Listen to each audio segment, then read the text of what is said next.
अस्सलाम वालेकुम जनाब। इससे पहले हम लोगों ने बात की थी डिमांड फॉर मनी और अब बात करते हैं सप्लाई के ऊपर। देखिए, बेसिकली सप्लाई ऑफ मनी में हमें सबसे पहले ये समझना चाहिए कि मनी की बेसिक सप्लाई हमें मिलती है कहाँ से, कौन सी ऐसी मेन बॉडी है जो कि मनी की सप्लाई प्रोवाइड भी करती है और बाद में कंट्रोल भी कर रही होती है। तो that is state bank of Pakistan through government. Money supply को डिस्कस करते हैं।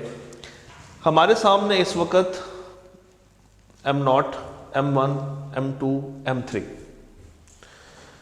ये बेसिकली एक ऐसा स्केल्ड सिस्टम है जो कि डिफरेंट टाइप्स ऑफ मनी बता रहा है। M0 is basically transactional money, M1 is money in accounts, M2 is also money in accounts but with a different intent, and M3 is mutual funds. M1 क्या है? Basically ऐसी transactional money जिसमें रुपया आता है, नोट आता है, सिक्का आता है, यानी कि वो मनी जिसको आप बड़ी आसानी के साथ मार्केट में खर्च कर सकते हैं। The money which can be use to buy and sell the things in the market. ये highly liquid form of money होती है, यानी कि ये वो पैसा है जो कि आपके पास रेडिली अवेलेबल है, आप उसको फ़ौरन से इस्तेमाल कर सकते हैं, फ़ौरन से इसको खर्च कर सकते हैं, रेडिली अवेलेबल। फिर हमारे पास होता है checking account. M1 is basically checking account. ये वो पैसा है जिसके अंदर ये तो शामिल ही शामिल है, यानी कि हर लेवल के अंदर पिछला लेवल ऐड होता चला जाएगा। तो M1 से क्या मुराद है? M1 is equal to M0 plus वो पैसा जो कि आपने बैंकों में रखवाया है। जब आप पैसा सेव करने के मूड में आते हैं ना, तो आपके पास दो तरह के अकाउंट्स हैं, एक करंट अकाउंट और दूसरा सेविंग अकाउंट। तो अगर आपने पैसा करंट अकाउंट में रखवाया जिसको आप निकाल सकते हैं थ्रू चेक, थ्रू ATM, मगर उसके लिए आपको थोड़ी सी हसल करनी पड़ती है, थोड़ी सी एफर्ट करनी पड़ती है, थोड़ी सी मेहनत करनी पड़ती है, तो ये कहलाता है M1 यानी कि चेकिंग अकाउंट। इसको आप करंट अकाउंट भी बोल सकते हैं। Money in accounts to which there is immediate access है, इमीडिएटली आप पहुंच सकते हैं मगर थोड़ी सी एफर्ट करने के बाद। M2 ये भी पैसा अकाउंट्स में है मगर इसको निकालना मुश्किल है, सेविंग अकाउंट में है ये पैसा। ये पैसा कहाँ पे है? सेविंग अकाउंट में है। आपके पास उस पैसे को हासिल करने के लिए इतनी इमीडिएट एक्सेस अवेलेबल नहीं है। तो ये है M2, यानी कि ये पैसा पड़ा है सेविंग अकाउंट्स के अंदर, आप उसको सेविंग डिपॉजिट्स भी बोल सकते हैं। और आखिरी लेवल है, यानी कि सबसे जो लीस्ट लिक्विडिटी लेवल है, that is called M3। Mutual funds में रखवा दिया पैसा, डिपॉजिट्स में रखवा दिया पैसा, लॉन्ग टर्म सिक्योरिटीज आप लोगों ने बाय कर ली हैं, प्राइस बॉन्ड्स बाय कर लिए हैं, यानी कि आपने अपना पैसा ऐसी जगह पे फेंक दिया है जहां से अब उसको हासिल करना एक स्पेसिफिक टाइम पीरियड तक पॉसिबल नहीं है। जब वो टाइम पीरियड आएगा, वो आपका बॉन्ड मैच्योर होगा, तब आपको वो पैसा वापस मिलेगा। The same concept applies in insurance also. तो ये बेसिकली आपका कहलाता है लार्ज टाइम एसेट्स, जो कि बिल्कुल आखिरी लेवल है, लार्ज टाइम एसेट्स।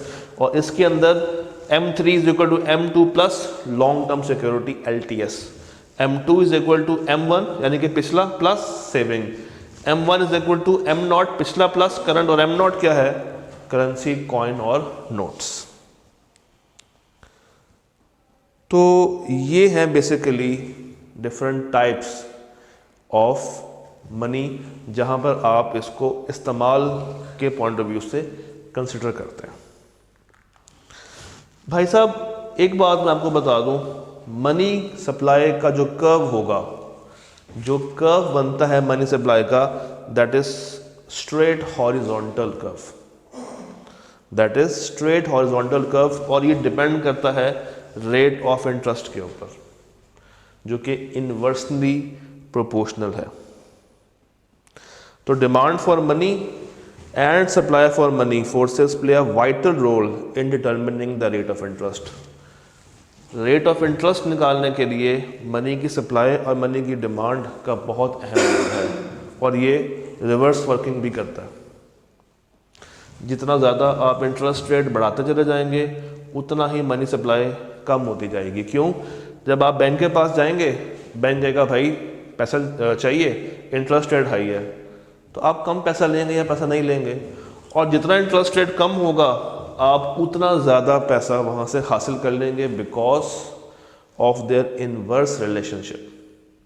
आपको फ़ायदा मिल रहा है ना, आपको कम कीमत के ऊपर ज़्यादा पैसे मिल रहे हैं, तो डेफिनेटली फिर आप ज़्यादा पैसा अट्रैक्ट करता है। पैसे की अपनी भी तो एक अट्रैक्शन होती है ना, तो आप ज़्यादा पैसा पकड़ के बाय कर लेते हैं बैंक से। आगे उसके साथ करते क्या हैं, क्या उसको इन्वेस्टमेंट में डालते हैं या उसको सेविंग में डालते हैं, ये हमें बताया है केन्जियन ने through the concept of liquidity trap. तो अब इसके ऊपर भी बात करते हैं।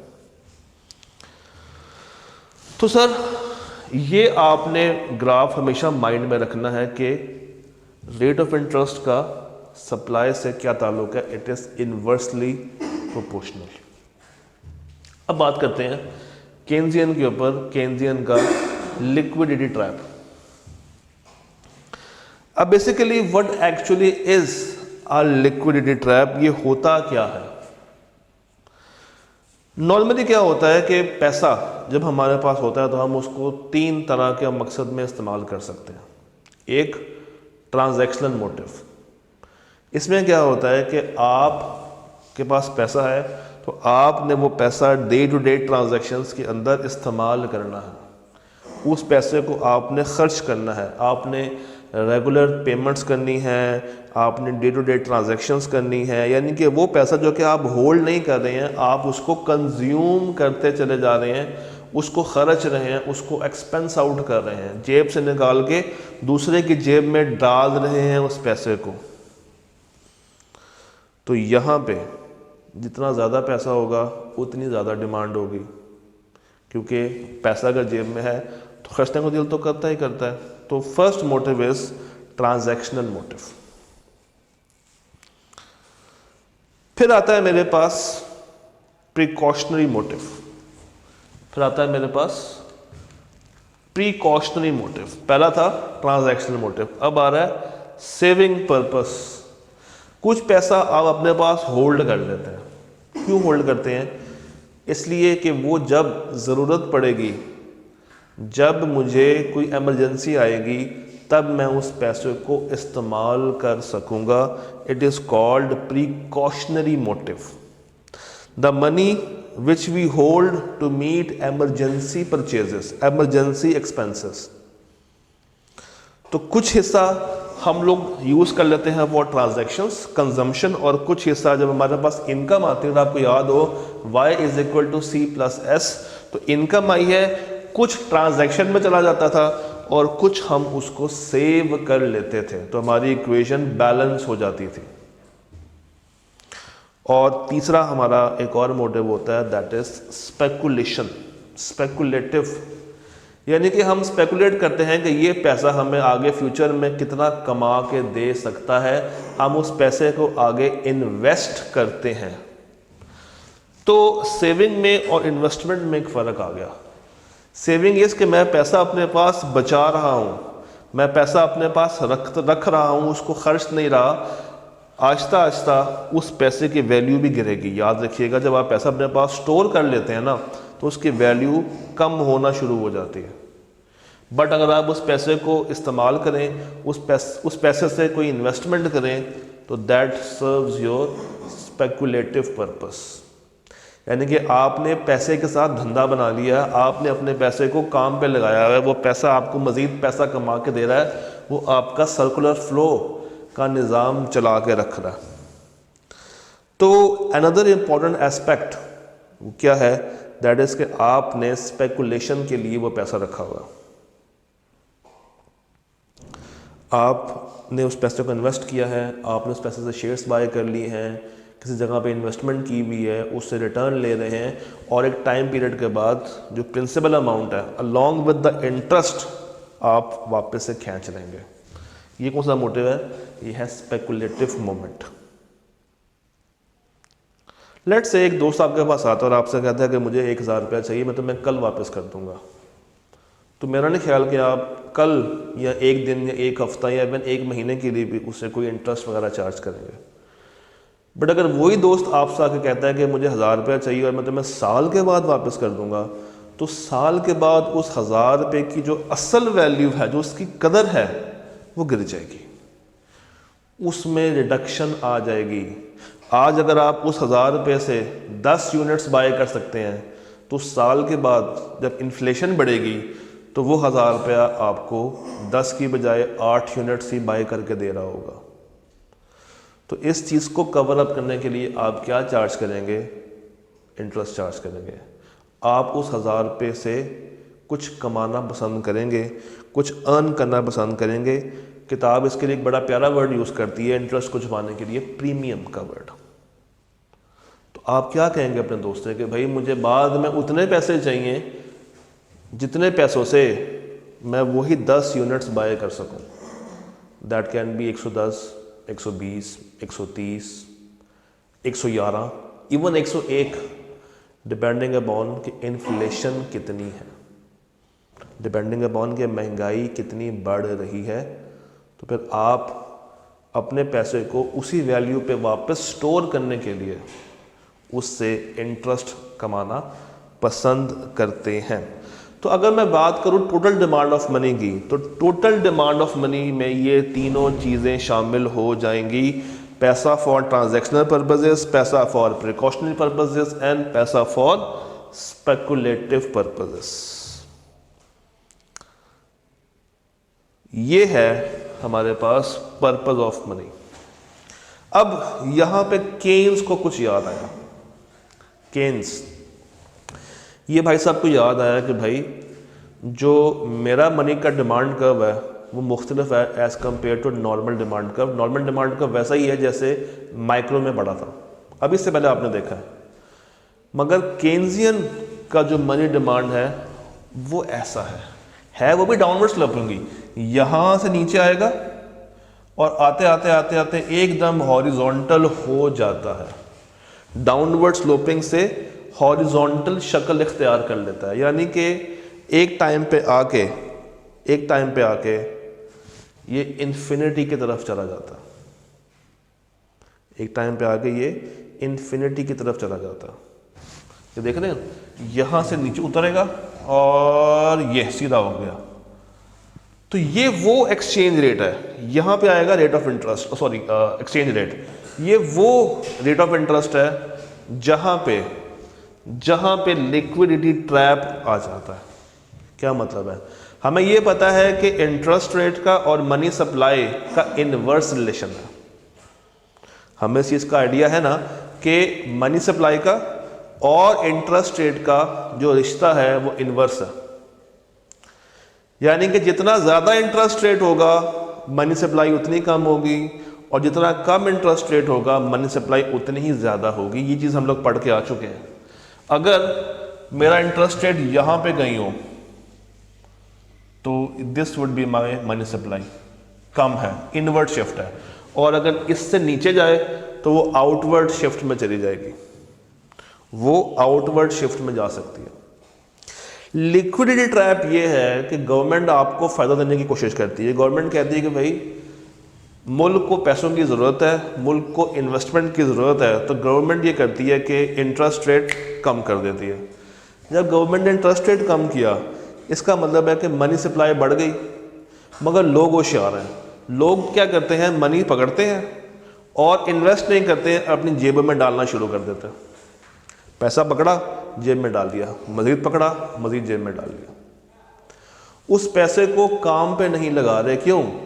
उनको खौफ इस चीज़ का है कि कल को जब महंगाई आएगी तो ये पैसा उनके काम आ जाएगा।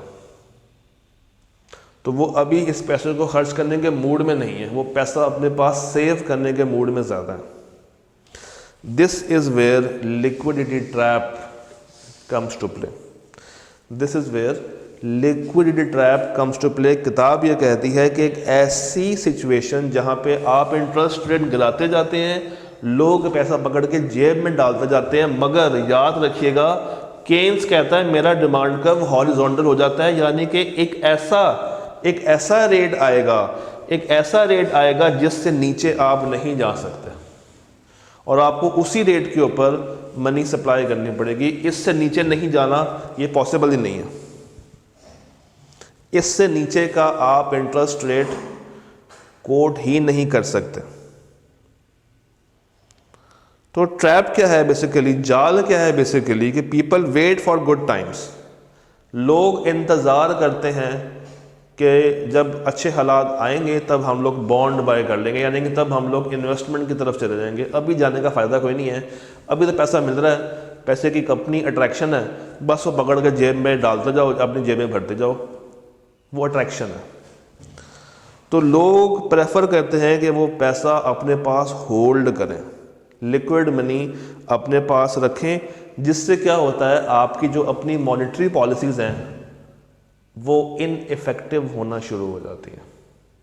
तमाम तर मॉनेटरी पॉलिसीज़ जो होती हैं वो इनइफेक्शन से गुजरती हैं, इनइफेक्टिव होना शुरू हो जाती हैं। तो केन्स ने कहा कि ये ऐसा क्रिटिकल इंटरेस्ट रेट है जिससे नीचे तुम नहीं जा सकते, क्योंकि उसके बाद जो उसका कर्व है, जो डिमांड कर्व है, वो इन्फिनिटी की शक्ल इख्तियार कर लिया है और इसी रेट पे अब तुम्हें पैसा मिल सकता है। हाँ, ऊपर जाया जा सकता है, मगर जब ये ऊपर जाएगा ना तो हम इस ट्रैप से बाहर आ रहे होंगे। इससे नीचे नहीं जाना, इससे नीचे का सफर आप तय नहीं कर सकते। अब इस ट्रैप से बाहर कैसे आया जाए, how can we overcome this trap? Fiscal policy के थ्रू। गवर्नमेंट को चाहिए कि वो अपनी स्पेंडिंग्स बढ़ा दे, गवर्नमेंट को चाहिए कि वो मज़ीद पैसा डाले, मगर अब बैंकों में नहीं डालना, आवाम के लिए डालना। आवाम को दिखाए कि भाई इन्वेस्टमेंट भी किसी चीज़ का नाम होती है, लोगों को मोटिवेट किया जाए, उनमें एंटरप्रेन्योरशिप का कीड़ा जगाया जाए। तो फिस्कल पॉलिसी के थ्रू ये काम किया जा सकता है। फिर लोगों के दिमाग में डाल दिया जाए कि ये पैसा जो तुम अपने पास होल्ड करके बैठे हो, स्टोर करके बैठे हो, ये पैसा तुम्हारे किसी काम का नहीं है। क्योंकि जैसे ही इन्फ्लेशन आएगी, जैसे ही मुल्क के अंदर इन्फ्लेशन आएगी, महंगाई आएगी, तुम्हारे पास पड़े हुए पैसे की वैल्यू यानी कि उसकी कदर ऑटोमेटिकली गिर जाएगी। तो ये पैसा कल को तुम्हारे काम उतना नहीं आएगा जितना तुम समझ रहे हो।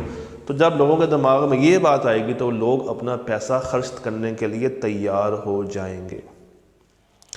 तीसरा, उनको कह दिया जाएगा भाई ये इंटरेस्ट रेट बढ़ सकता है, ये इंटरेस्ट रेट बढ़ सकता है, तो बेहतर है कि तुम अपने पास पड़ा हुआ पैसा अब इस्तेमाल करना शुरू कर दो। तो ये कुछ मेथड्स हैं जिसके थ्रू आप इस ट्रैप से बाहर आ सकते हैं, जो कि केन्स भाई ने बताया था। इसी से कहानी में एक ट्विस्ट आता है और बॉन्ड का कॉन्सेप्ट हमारे सामने आता है। बॉन्ड बेसिकली एक इन्वेस्टमेंट है जो कि इन्वेस्टर करेगा, यानी कि अब वो अपने पड़े हुए पैसे को इस्तेमाल करेगा और बॉन्ड्स बाय कर लेता है। याद रखिएगा, बॉन्ड की प्राइस का फॉर्मूला क्या होता है, bond price is equal to 1 over rate of interest, यानी कि इसका भी इनवर्स रिलेशन है। रेट ऑफ इंटरेस्ट बढ़ेगा, बॉन्ड की प्राइस कम होगी, रेट ऑफ इंटरेस्ट गिरेगा, बॉन्ड की प्राइस बढ़ जाएगी। तो बाय कब करना चाहिए? जब रेट ऑफ इंटरेस्ट हाई हुआ हो। जब रेट ऑफ इंटरेस्ट हाई हुआ हो तो मैं बाय कर लूँ, और जब लो है तो मैं इसको बेच दूँ। जिसके थ्रू गवर्नमेंट ये चाहती है कि लोग अपना पैसा जो अपने पास संभाल के बैठे हैं वो मार्केट में डालना शुरू करें, ताकि उनकी इकॉनमी बढ़े, उनकी आउटकम बढ़े, एम्प्लॉयमेंट लेवल बढ़े और जीडीपी के अंदर इजाफा हो।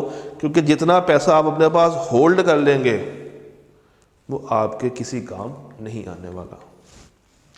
The last concept is value of money. एक फॉर्मूला है जो कि फिशर भाई ने दिया था। उन्होंने कहा था कि भाई MV is equal to PT। बड़ा प्यारा सा एक फॉर्मूला है, 1911 में दिया था। MV is equal to PT, यानी कि left hand side is equal to right hand side. अब MV क्या है? MV is basically face value of money. जैसे एक 100 रुपये का नोट हो, उसकी फेस वैल्यू क्या है 100 रुपया, तो m will be 100। v is velocity. Velocity कहते हैं कि वो 100 रुपये का नोट कितनी दफ़ा इस्तेमाल हो रहा है। आप वो 100 रुपये के नोट को मार्केट में कितनी दफ़ा इस्तेमाल कर सकते हैं, 1 दफ़ा, 2 दफ़ा, 4 दफ़ा, 10 दफ़ा, 20 दफ़ा, 100 दफ़ा, 200 दफ़ा, तो वो आपकी वेलोसिटी है। PT, P is price level. सामान कितने का मार्केट में बिक रहा है, उसकी MRP कितनी है। और T इज बेसिकली क्वांटिटी, आप उस पैसे से कितने गुड्स परचेज कर सकते हो। तो T इज बेसिकली क्वांटिटी, कितने यूनिट्स आप बाय कर सकते हो, कितने गुड्स आप बाय कर सकते हो इस मनी से। वो जो फेयर वैल्यू ऑफ मनी आ रही है, वो जो नोट आ रहा है, अगर हम गौर से देखें ना तो MV से मुराद है मैं, मेरी जेब में पैसा जिसको मुझे खर्च करना है, तो बेसिकली ये बायर की बात कर रहा है। और PT सेलर के पॉइंट ऑफ व्यू से बात कर रहा है कि सेलर उस पैसे से कितनी गुड्स बेच सकता है एट व्हाट प्राइस लेवल। तो हम ये भी कह सकते हैं कि buyer is equal to seller, buyer की nominal GDP will be equal to seller की नॉमिनल GDP। और एक बात आपको और बता दूं, T की जगह पे किताबों में Q भी इस्तेमाल हुआ हुआ है, किताबों में Y भी इस्तेमाल हुआ हुआ है, तो ये चीज़ आपने परेशान नहीं होना। MV is equal to YT भी होता है, MV is equal to PQ भी होता है, MV is equal to PY भी होता है और PT भी होता है। तो ये है basically quantity theory of money. ये है आपकी क्वांटिटी थ्योरी ऑफ मनी, यानी कि money is what money does. पैसा वो है जो नॉर्मली करता है। और वैल्यू ऑफ मनी किस तरह आती है, 1 डिवाइडेड बाय P। अगर आपने खाली V निकालना हो तो आप किस तरह निकालेंगे, PT ओवर M।